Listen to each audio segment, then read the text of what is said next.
Hello listeners, Jordan here. I just want to let you know that you can listen to Nighttime early and ad-free on Amazon Music. Include it with Prime.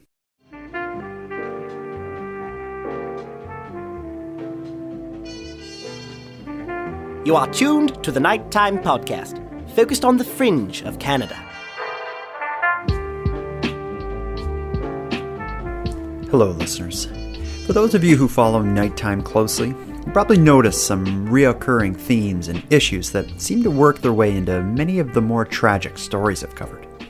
One is the many gaping holes that the mentally ill can fall into. Another is police conduct and accountability. And the last is the way Canadian law often prevents the truth from being revealed to the loved ones left in the wake of tragedy. Tonight, we're going to hear a story which blends these three elements together into something as tragic as it is concerning. In the early morning hours of July 25th, 2018, a 911 call was placed in Brome Lake, Quebec. The caller reported witnessing a man in distress, carrying a gun, and shouting to himself. When the police arrived on scene, it only took 61 seconds before one of the responding officers shot the young man holding the gun dead. This 61-second police intervention, and the events that lead up to and follow it, well, that got a lot more thought and consideration. The victim's mother, Tracy Wing, has made it her mission to hold the police accountable for what she and her many supporters believe to be the knee-jerk, poorly planned, and unnecessary shooting death of her 17-year-old son, Riley Fairholm. And tonight, in this episode of Nighttime, Tracy Wing will join us to share her son's story of mental illness, the 911 call, the police shooting, and her odyssey to learn the truth about what happened that morning. Our topic is going to be the death of 17-year-old Riley Fairholm. 15 months after their son was shot in the head by police, Riley Fairholm's parents are still outraged. I just feel that it was a mistake, and yesterday we heard that it really wasn't a mistake, you know. They shot him to kill him, and it's a bit tough to hear. Earlier this week, Quebec's Crown Prosecutor's Office determined that the officer who shot Riley didn't break the law and therefore will not be charged. The night he was killed, Riley called 911 and was waving a pellet gun when 6 police officers arrived. His parents were surprised to hear that it took only 1 minute from the time police arrived on the scene to the moment their son was shot once from a distance of about 100 feet. They wish officers had taken more time to try to talk him down. The decision was a poor decision by one officer. I would expect if there was that much of a emergency to fire, there would have been more than one bullet fired. If he was able to get such a good shot at 105 feet away, I would hope that he would have shot the gun out of his hand or shoot somewhere else.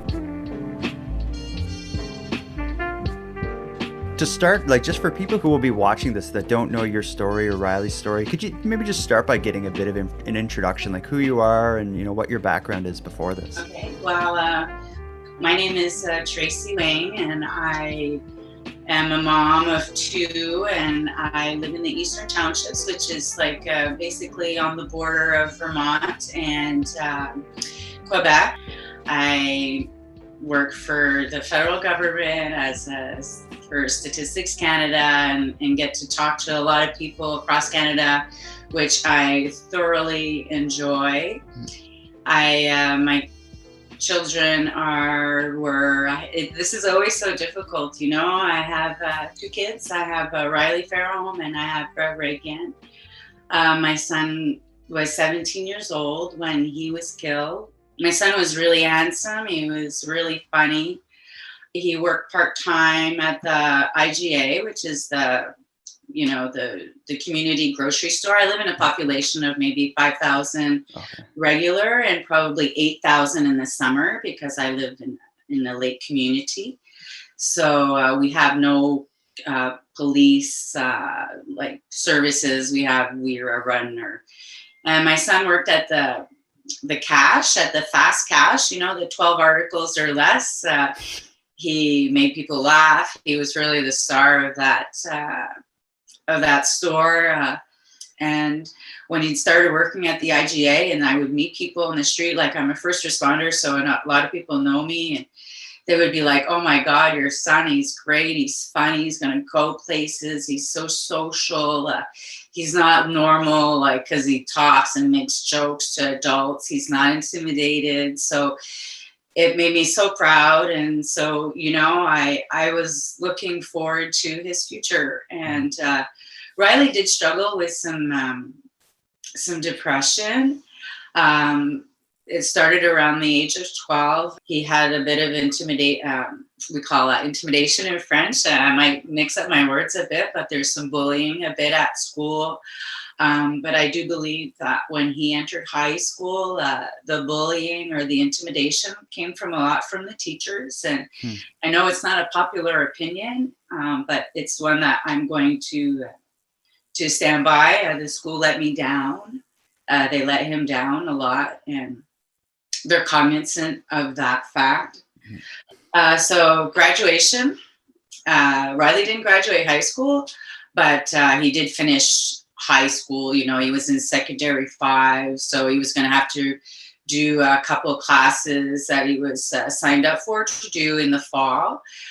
He was still working at the IGA full time, and we were making plans. He really liked fashion. He liked buying clothes and selling clothes online. So we were starting to set up a little like e-store type thing, for him, because he used to buy a lot of stuff, and I would be like, what are you doing? I had no idea. I didn't have the vision I have now. And so he liked Xbox. He had a lot of friends, he was really a typical teenager. What's hard with depression in teenagers is it looks a lot like being an adolescent. Yeah, and with Riley, with his depression, like I know it comes out in different ways for different people. A lot of people will just appear like introverted. How did his depression like manifest itself? Like what visible signs were there that he was suffering from something? The visible signs were hard to see for the external world. I just saw that he was sad, that he had sadness, and that he didn't have a lot of self-confidence. He was very sensitive, and he was always sensitive, like even as a child. Like I remember in kindergarten, like I really wanted him to toughen up. And I remember the kindergarten teacher was saying, well, there's so many boys that aren't sensitive, and but I'm like, if somebody doesn't want to play with him, he has to be able to adapt and find a new friend. Whereas, Riley would try really hard to make that person like him. So, it was, for me, that's how I saw it. Like I know at school, they never saw it quite in the same way. He was more, I don't want to say aggressive, but, maybe mouthy. Sometimes he didn't pay attention. It manifested himself as being a little loud, and he was introverted. I'm pretty introverted, but, he was able to work at the Fast Cash and be very social and make lots of acquaintances and friendships, And was his depression, was it something that it was to the point that he was like getting treatment or help, or was it more something you thought he was just going to like grow out of? When he was 12 years old, I did send him to a psychologist, or like 13, I think he was in Sec 2, so he had to have been 13, 14, because I couldn't go with him. Here in Quebec, I'm not sure what it's like in Nova Scotia, but at 14 years old, you're allowed to make your own health decisions. So if you don't want to go to the doctor, you don't go to the doctor. It's very difficult, especially in the mental health department, and she used to give Riley a lot of homework that he just wouldn't do. So it was, so he just stopped going. In the last year, I did send him, he was welcome to going to a psychologist, someone that is more of a neuropsychologist. And so he was going through treatment in the beginning of January 2018 until March 2018. And then it just kind of like slipped off, whether it's because of me or because of him, or, I just don't know. In my eyes, Riley was doing great. Like, I saw such a change, and it was probably the consultations with him, but I'm, I don't know if I didn't ask Riley enough, like, do you want to go, or should I set up an appointment? Riley's never attempted suicide. I've worried about him more than I worry about my daughter, but it never in that way. Like, I never expected this to happen ever.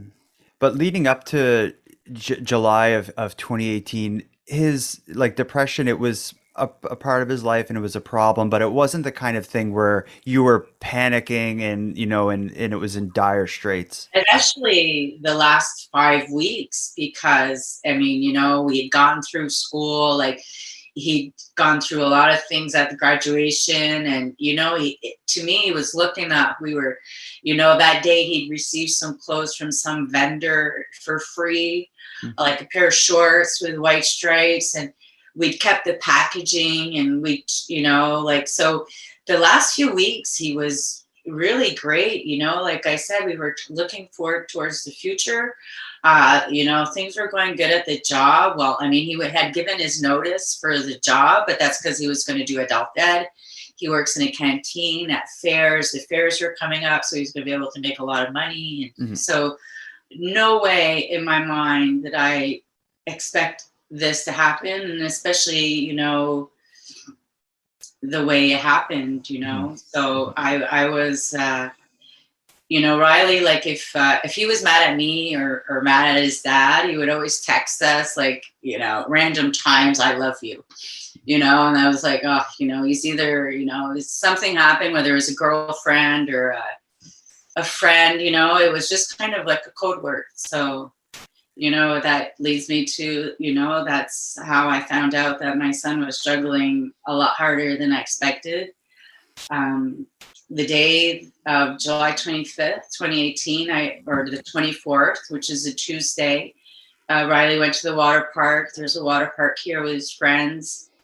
I think something may have happened there now, but I went and picked him up at 5:30, and it was really hot and it's really humid. It was really humid, and him and I both get headaches when the humidity's high. So he had a headache, and he went in his room and was playing Xbox. I made some grilled cheese. He came out, nothing seemed off. He looked grumpy, but not it wasn't like a depression. He wasn't crying. He wasn't mad. It was really nothing. I went to bed at 9:00. He was still playing. It wasn't anything abnormal. This is what we do. And at 1:42 in the morning, I received a text message from him that said, "I love you." And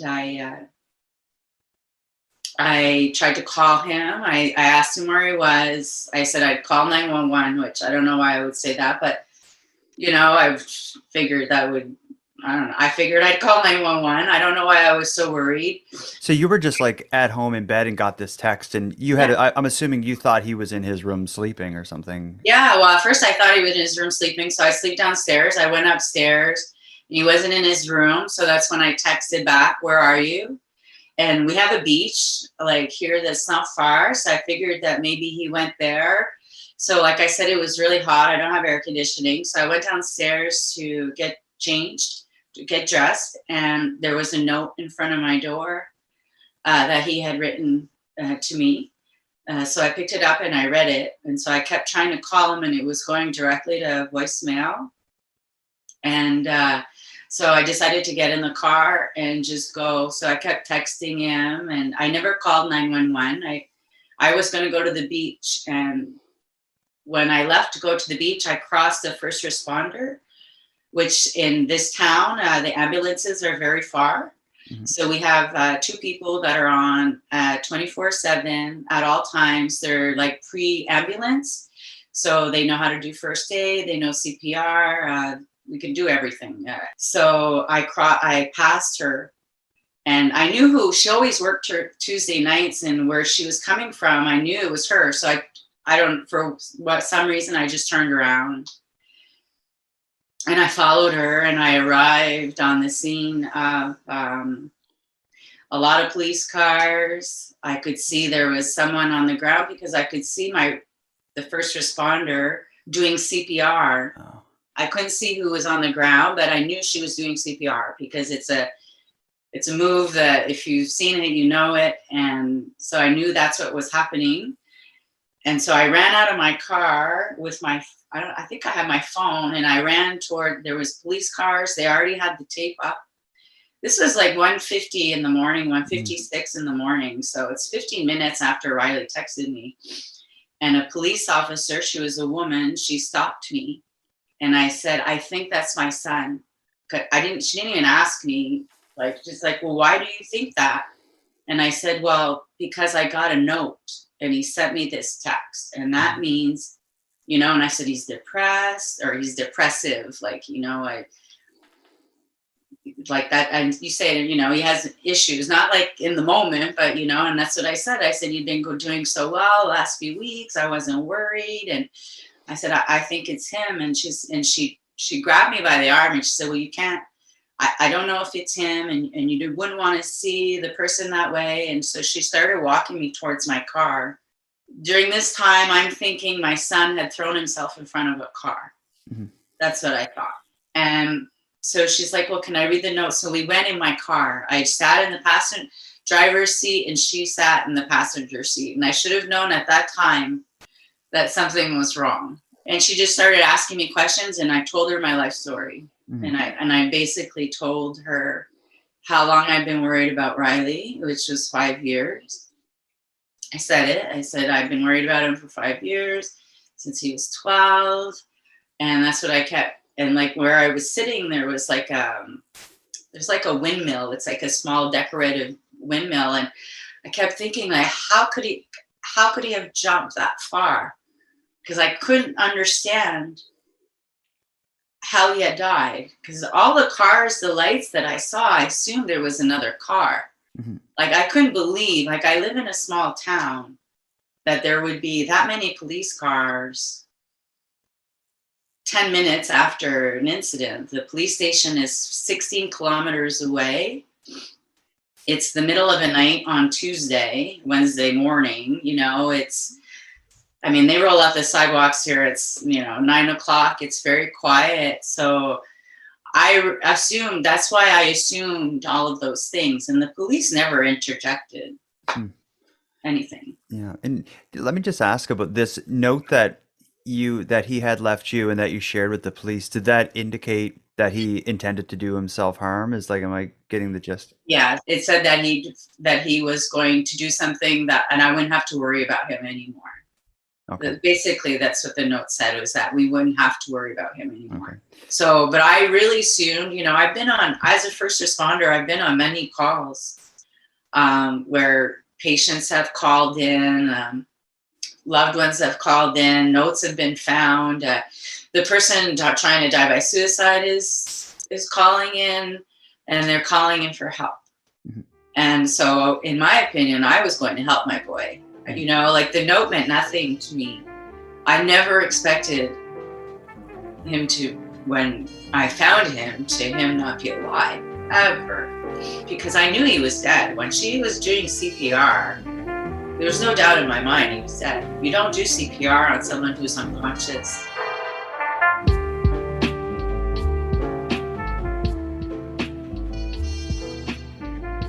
At what point did they tell you, this is Riley? And amazing enough, it never occurred to me to ask them what happened. And I don't know why. And when she said that I can't confirm or that it's him and you wouldn't want to see him that way, I just kept thinking he got hit by a car. He threw himself in front of a car. And I had called my ex-husband in the meantime, and where the intervention happened was at an intersection.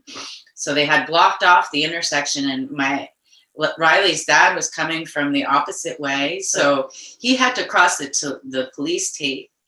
And when he was met, he knew one of the police officers, and he said, it's going to be transparent, don't worry. And when he came to me, he's like, he thought for sure Riley had shot himself because the cops, I kept asking him about firearms, and I guess they were asking me, but I was like, I don't know anything about firearms. Okay. So they said, well, go to the hospital and you're going to find out there, because Riley left in the hospital. So we went to the hospital, and Larry arrived earlier because the road was blocked. I had to go do a big detour. No one offered me a ride. Larry's girlfriend was with him, so she drove him. And Larry is Riley's dad, right? Yeah, okay. He was Riley's dad. And so when I arrived there, Riley's dad, Larry, and the cop and his girlfriend and a nurse were outside yelling, because that's where the hospital is. So I arrived and I parked, and my role in pretty much life is I'm the calm person. Like, I come in, I can diffuse situations quite easily. I'm just able to do that. And like, especially with Larry, you know, I've known him for a long time. So, and he was talking English and the cop was talking French, and I could hear she won't talk English to me. And so I went in and I was like, he's like, she wants me to go in the small room. I know what she's going to say to me. And I guess the small room is where they give you the bad news that your son's died, because no one still has confirmed anything. So we eventually go wait in the waiting room, and it's so long that it's even unimaginable. So the doctor comes with a nurse and the police officer. This woman police officer, and her name is Officer Hassin. I know her now just because I made a complaint against her, but I know her name. Officer Hassin is there with the doctor and with the nurse. And every time we see the doctor or the nurse, this cop is there every time. And so, we're not putting two and two together, because while we were waiting, Larry's like, oh, he must have, you know, he goes, I stopped back home and I saw he left me a note. And so he's like, he must have taken he must have taken my rifle, and it must be this. And, you know, so I was like, okay, he shot himself, you know. And so the police officer, or the doctor said, I'm here to tell you that your son has died. And Larry asked, can we see him? And the police officer said in French, no, because the police are there. And Larry left. She's like, we're going to come back in a few minutes and tell you what happened. And Larry left. He's like, I don't need to hear anymore. They won't talk English. You know, he's having a fit about that. So he left. And it's probably around 3:30, 4 o'clock in the morning at this time. So over an hour and a half, and we're still thinking that Riley died by suicide. I had come to terms with it, actually. Nobody was telling me different, because they knew that's what I was thinking. And they had the letter, because I left it with them. I had no idea that I had to protect myself. None. So after a few minutes, I went to see the receptionist at the emergency room. I said, I'm waiting for the cops to tell me what happened. I said, I'm the mom of the little boy they just brought in, you know? And the cop, that woman, Officer Hassin, is like having a laugh with the doctors, and turns around and sees me and makes like this surprise, like she had forgotten me there. So she grabs the nurse, and we meet in that little room that's probably 4 by 4. It's really small, because I was almost knee to knee with her. She's looking at me straight, and she's telling me that her job is she's the liaison for the hospital. So when awful incidents happen, they call her, she comes in, she meets with the parents, and she has this discussion. And I said, okay. So I'm kind of feeling bad for her, because, you know, it's to give the bad news. And so I asked her what happened, and she said, do you really want to know? I said, yeah, of course I want to know. And she said, we received a call from 911 that there was a man menacing in the street with a firearm, yelling in crisis. And when the police arrived, it was your son, and he died during a police intervention. And that was that. And I was like, and I looked at her and I said, are you telling me that you shot my son? And like, when I say you, I meant like her colleagues. And she said, yeah. And I just looked at her, and she had Kevlar on, her body armor on, and she had boots to here. And it looked like Kevlar here, like on her feet. Like all I could see was her face and her legs. Her knees were even covered. And I went, I looked at her and I went, "You were afraid of him?" And she said, "Yep." And that was it. And I just called Larry. I told him what happened. And then I hung up the phone real quick. And she said that she had sympathy for us. And was there anything she could do for us? And I was in shock, So I was trying to piece everything that had happened. I don't even know. I can't even remember if she told me that he had a firearm. Mm-hmm. And so I left. They asked me, the doctor came and asked me if I needed anything. I said, no, I'm okay. And I left. Wow. So at this point, I still didn't know where he had been shot. That took a long time. And it's really tragic, the whole sequence. Mm-hmm. But it was total betrayal. From the minute I arrived on the scene till I arrived at the hospital, till I left the hospital, really, it was complete betrayal.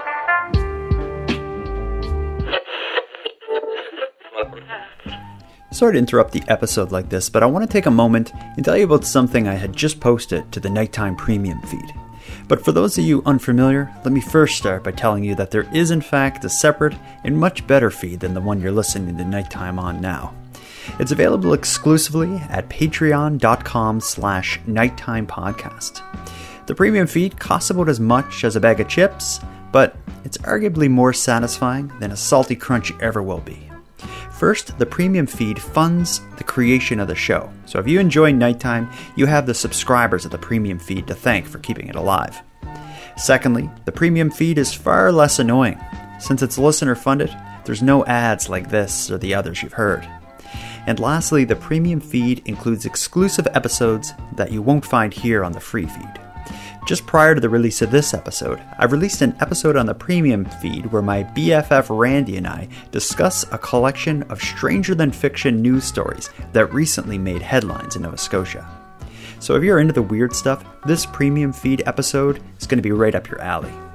If you're interested, you can get to the premium feed at patreon.com/nighttimepodcast. I should also mention that all annual subscribers to the premium feed will receive a discounted rate and a Nighttime Podcast welcome swag pack. Again, you can go premium at patreon.com/nighttimepodcast. Now let's get back to the episode.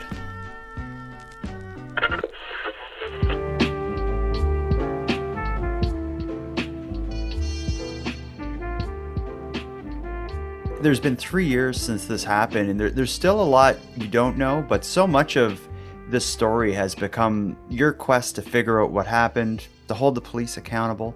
Talk to me through like a bit of what you've been able to learn about Riley's activities leading up to this interaction with the police, and maybe also tell me how you were able to learn this, because as I understand it, they didn't just say like, here's our receipts to show you what happened. Oh no. So within about a month, the Independent Bureau of Investigations, I'm going to call it the BEI. Mm-hmm. So the BEI, it's the acronym in French, arrived and told me it was going to be independent, it was going to be transparent, that there were rules and that there were regulations and that. So I was told that I was going to get a meeting at the end of the investigation with the BEI. I was told that I was going to get a meeting with the prosecutor's office, the Crown. And so I made sure those things happened because I knew in other interventions and with other families that the things didn't happen. I'm going to say I never hired an attorney, which I think is what really saved me. Because the minute an attorney gets involved, they don't want to talk anymore. And I had a really good relationship with the liaison officer from the BEI that they sent to me. I think he was as transparent as he could be with me. Mm-hmm. So I figured that I wasn't alone and that there was some validity to my questions, and just I never let them up. So I wrote a lot of letters of access of information. So I just kept doing that. So when I had the opportunity to meet the BEI, I had questions for them. I told them I wanted to hear the 911 call. I told them that I wanted to hear the declaration because the police are mandated to give a declaration if you shot or had direct contact with the subject, which is Riley. They don't call them victims. And I got all those things that I asked for. Yeah. So now, before you hear the 911 calls, it was still a mystery as to what happened from the point Riley left and sent you the text to you arriving on the scene, is my understanding. Well, I had heard some things, like the first responder had told me he got shot in the head.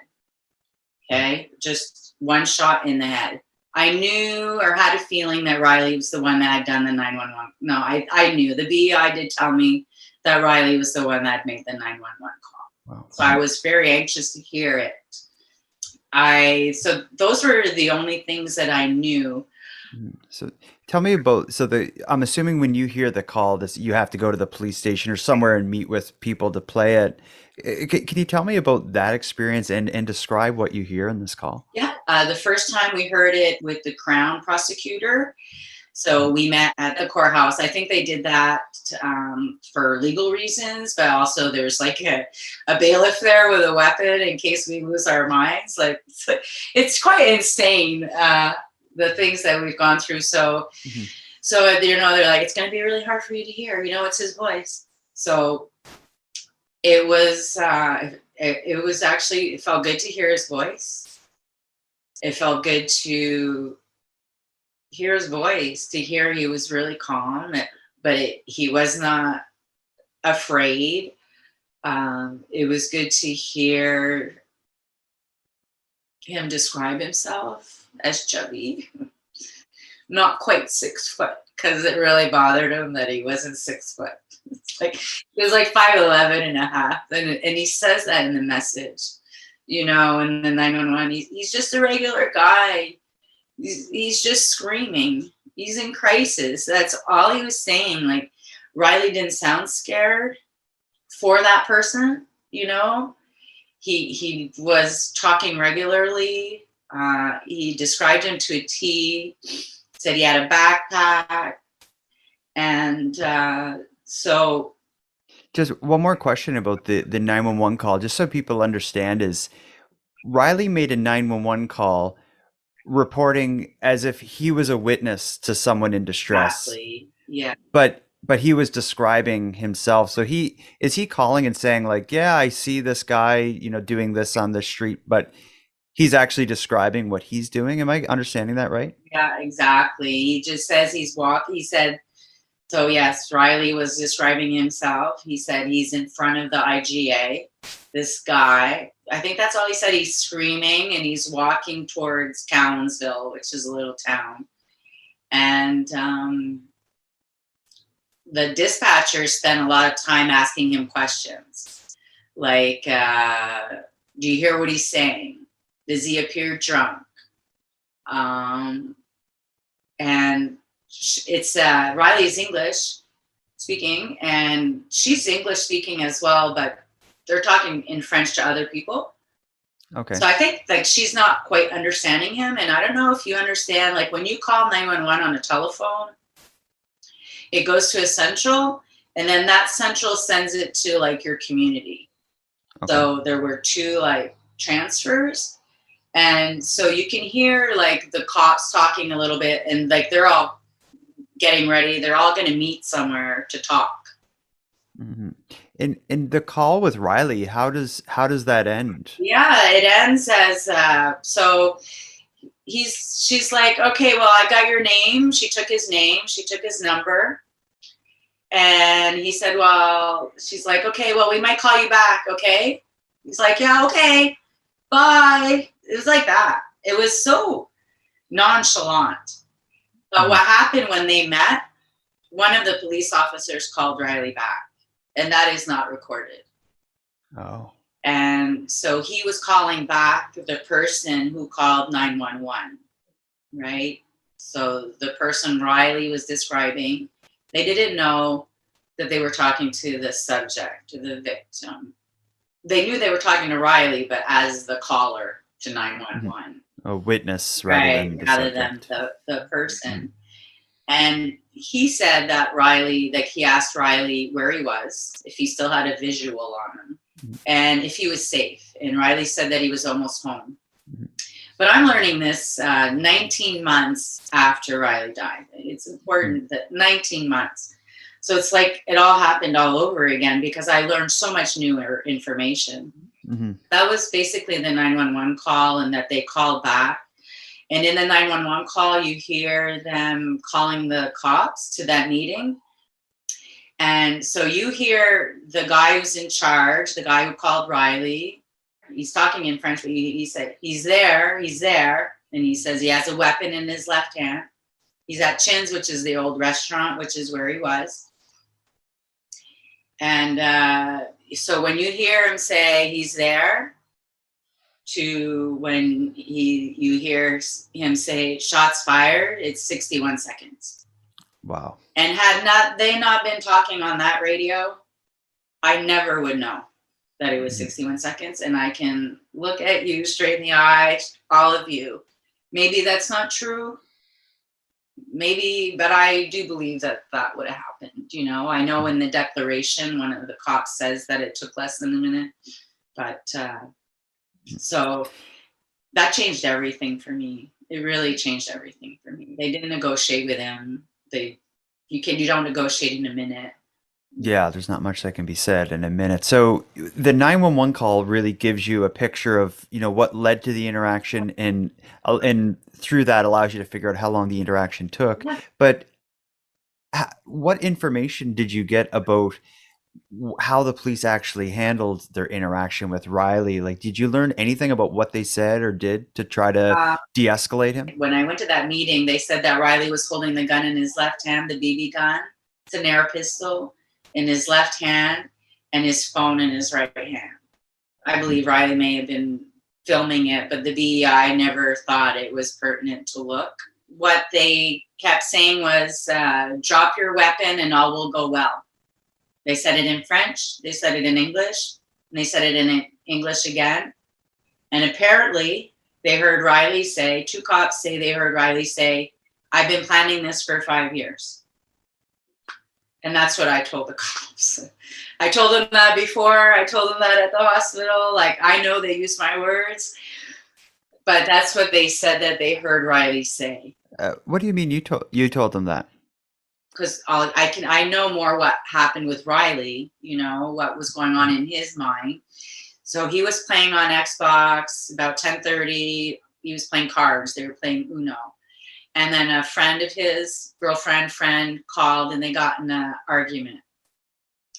Riley went on Instagram, put a dark picture up, started texting his friends that he wasn't feeling good, was thinking bad things, and that he wrote to one of his friends, I'm going to do something that I've never thought of before. That's what they told me that he typed out. Then Riley sends a picture of him with the air gun on his leg. Like an air gun would be, I would call it like a BB gun, like it would shoot. Gun, and it looks really like a revolver. It really does look like a pistol. So they were his friends knew something was up. They were trying to get him, but it bothers me that they say that Riley texts this. I'm going to do something I've never thought of before, ever. And that the cops say that they heard Riley clearly say, I've been planning this for 5 years. 2 cops say that they heard that out of the 6. Maybe he did say it, but that's all that was said. There was never any other negotiation. So there was never, hey buddy, what's up? What are you doing? Are you okay? Or what's going on? They decided that they would arrive with the lights off. And they decided that they wouldn't have their sirens on or their lights or anything, so that they would arrive below the speed limit. All the police officers are surprised when they find Riley. Okay. Riley's in the middle of, not in the street, but basically under a light. Look at me, here I am. And they all say they're surprised that he's there. even though Riley said at 2 occasions, the kids walking towards Cowansville. That's where they met up with him. They were driving into town slowly because they were looking for him. So when they found him, they were surprised. So I think they thought it was a crank call. I don't think they were prepared for what they were coming into. I don't know what they discussed at all, because they won't tell me, because that's a secret. Because what if I plan on doing something, I'm going to know how the police intervene. The guy who says shots fired, in his declaration, well, I think 3 police officers say they're surprised to see Riley fall. They think Riley shot the gun, but when they see Riley fall, they realize that he's been shot by a cop. Oh. So even at that time, no one else shoots a weapon. And he meant to shoot him. Like, that cop who shot Riley shot him in the head to kill him. Mortal force necessary. That's in his declaration that he signed. When they said that to me, I couldn't believe it. He can't. Don't they have to shoot in the chest? He shot him in the head to kill him.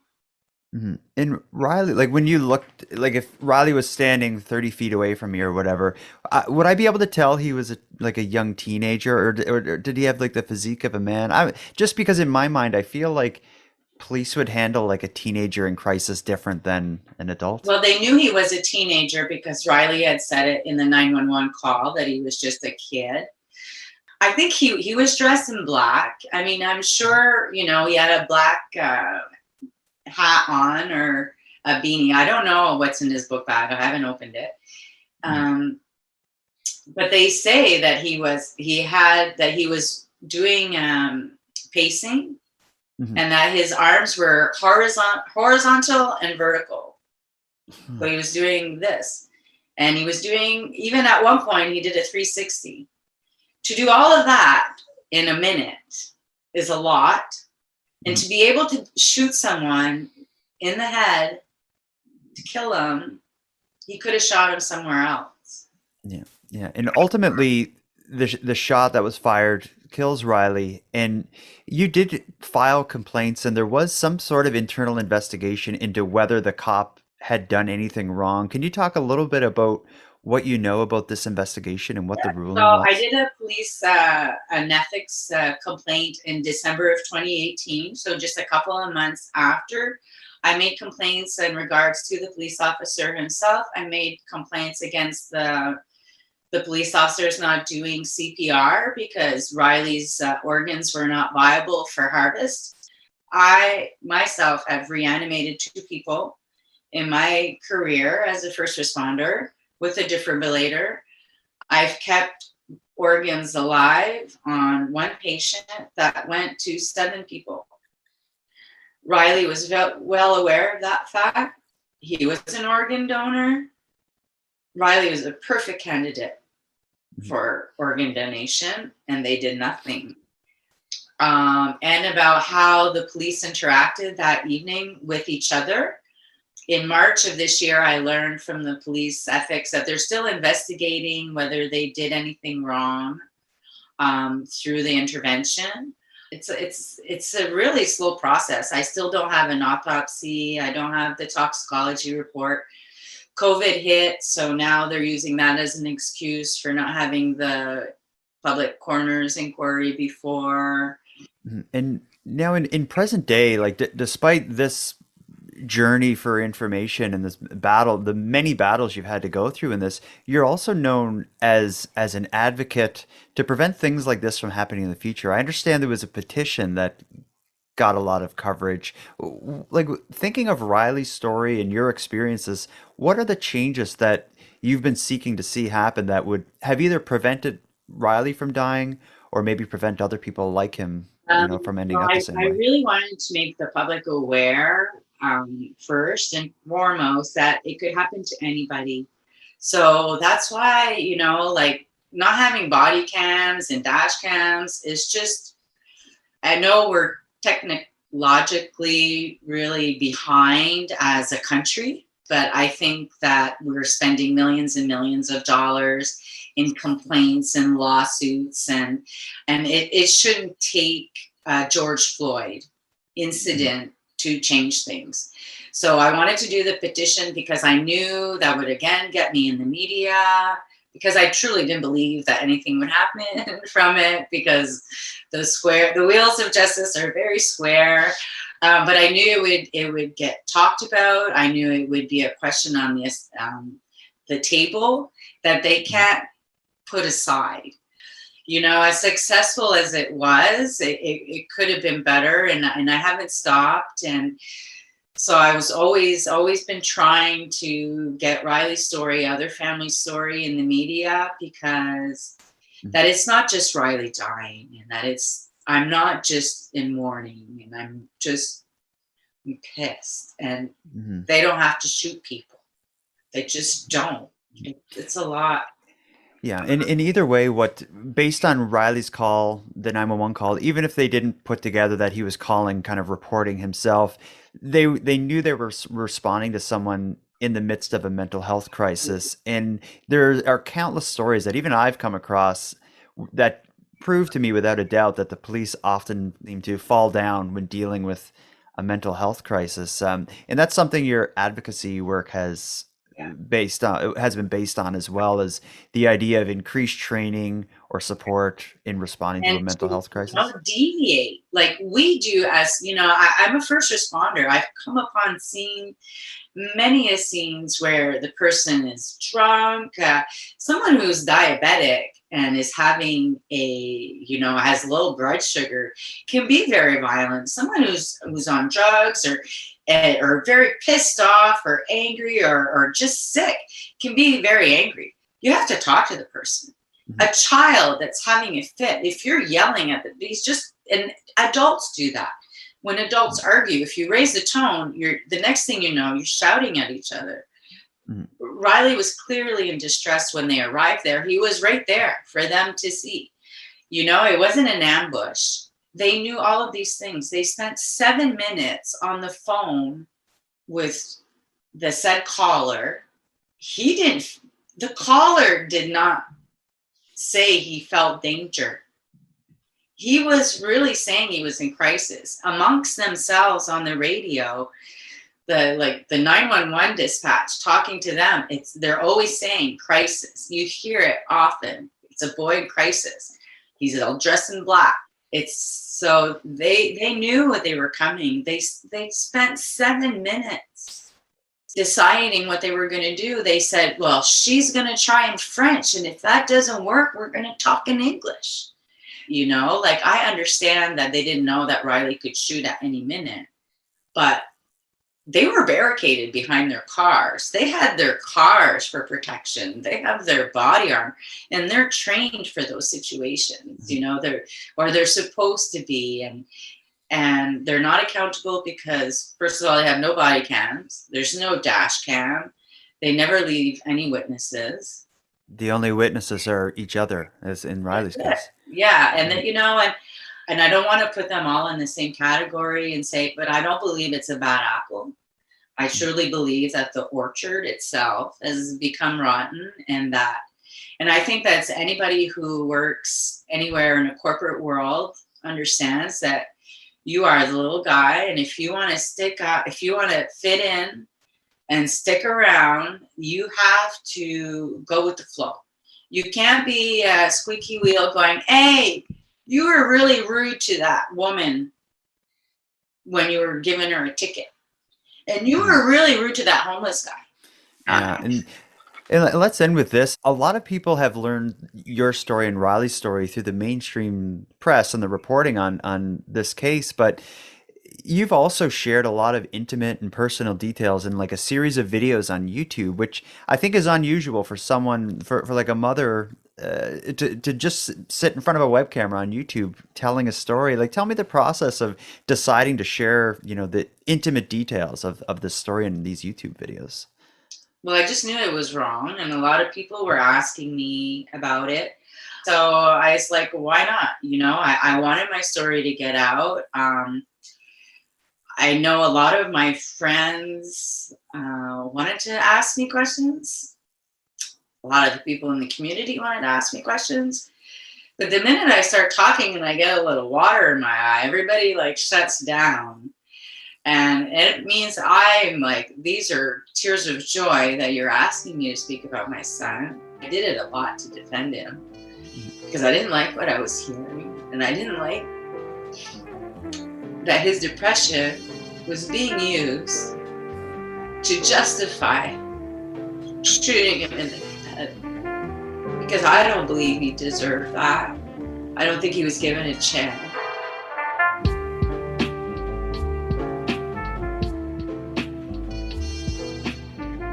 I want to thank you for joining Tracy and I for a discussion surrounding the tragic events that ended her son's life. If you're interested in learning more about Riley, the police interaction that ended his life, or Tracy's quest for justice, I suggest watching the series of videos Tracy uploaded to her YouTube channel. I've added links to get you there in this episode's description. And with that, I'm going to end this episode of Nighttime, but before we part, I'm going to give thanks. First, a big thank you to Tracy for sharing her story with me and with the listeners of Nighttime. Next, a thanks to Monty Data for contributing the musical theme. It's a piece called Noir Tokyo. And lastly, a massive thanks to everyone who listens to Nighttime, as without your interest and your support, this show would be as pointless as it would be impossible. But having said that, keeping the show alive is and has always been an uphill battle. So if you want to help take a bit of weight off the show's back, please subscribe to the premium feed. For about the price of a cup of coffee, you can keep the show alive at patreon.com/nighttimepodcast. And with that said, let me thank the newest supporters of the show. Kevin, Wendy, Monica, and Vanilla, thank you for your generous support. For anyone else who'd like to support the show but can't do it financially, you can give me a big hand by simply sharing the episodes across social media and letting like-minded friends know what we're doing here. If you want to give me some story ideas or have feedback for the show, you can find me at nighttimepodcast.com/contact or on social media. I use Facebook, Twitter, Instagram, and I'm often live on the Nighttime YouTube channel. So until next time, take care of each other, hug your loved ones tight, and let me know if you see anything weird.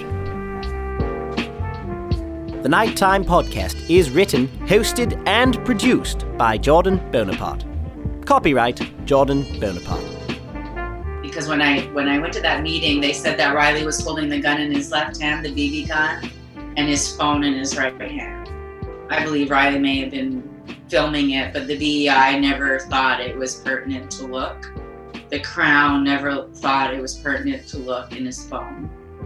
It's locked up. I'm going to wait. Somebody's going to be able to, hopefully, maybe, hello, maybe leave a comment. Like, I have to break in somehow, you know. So, do you have the phone or do the police have it? I have the phone. It's still in the envelope, like the evidence envelope, because I think they may have tried to erase something. It might be in his cloud. It might be in the Apple ID. It's a lot of things. It's very hard to get to Apple, and I have a hard time talking to people on the phone. I'd rather do things in person. I tried to go to the Apple store. They can't really help me there, you know. So I'm being patient, you know, with the inquiry. I'm hoping the coroner might want to do it. Yeah. So unless there's any, I'm going to end it here. Unless there's anything else you want to say or want to get into about your story or Riley's. No. We could do a follow-up, you know, with the inquiry. I'm going to try to get it as public as possible. When is that? Is it scheduled yet, or is it still tentative? Because Well, it hasn't been scheduled, but I've had a lot of conversations with the coroner. She told me December of 2021. Okay. You want to try to do it before Christmas?